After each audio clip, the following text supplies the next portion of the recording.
As scientists, perhaps, we have very set ideas about what should the technology do, what should it be applied to, and it's really limited to what we know about the world, because we know what works in the lab, what are people doing in academic situations, we know what our collaborators care about.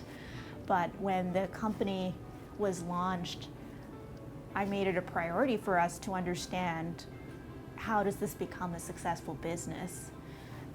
So part of that process was letting go of what I knew to be the truth in my perspective of the world, and being completely open to what I might learn along the way.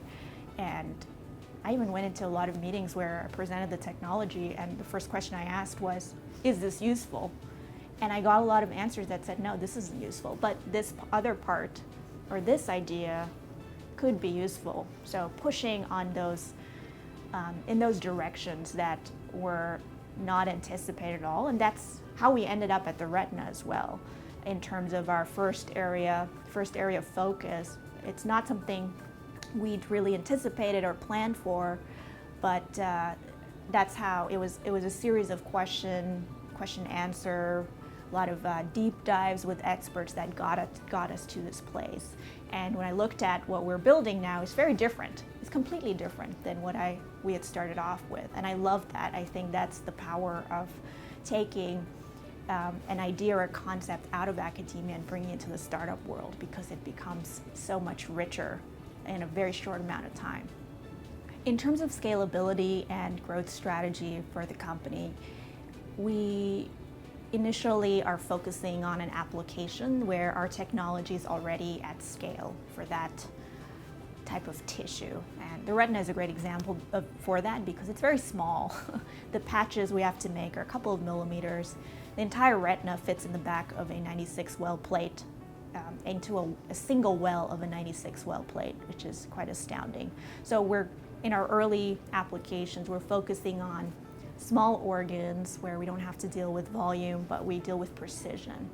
And in the pipeline, we have other applications where large volumes really matter. So that will require capital investment into the technology, reformatting to adapt to maybe 500 million cells or 1 billion cells for a single human dose. These are examples of doses we're going to need for diabetes, for example, quite massive.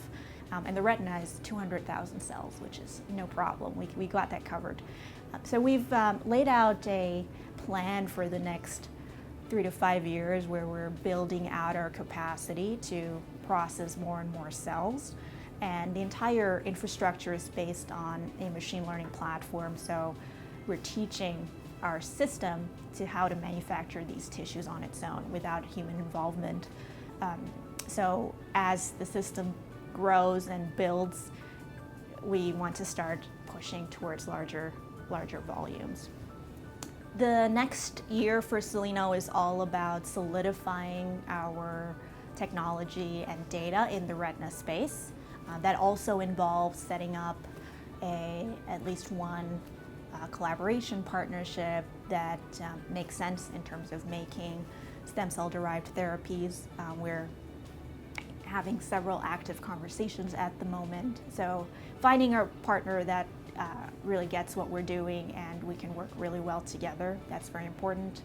And down the line, once we've proved out our retinal play, then there's just so many possibilities. We go back to where it all started, where we had an infinite array of possibilities, and we're gonna have to pick and choose what to do next. And I'm super excited because the problem we're solving of being able to make human tissues and cells in an automated way to be used as transplantation therapies is going to be a game changer for the entire world. And being able to do it efficiently in an automated manner, in a cost-effective manner, opens up the major possibilities in terms of how these therapies are manufactured and distributed, not only locally but globally around the world.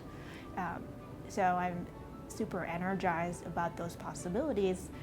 So the next couple of years are all about figuring out which paths we want to go down and who do we want to work with.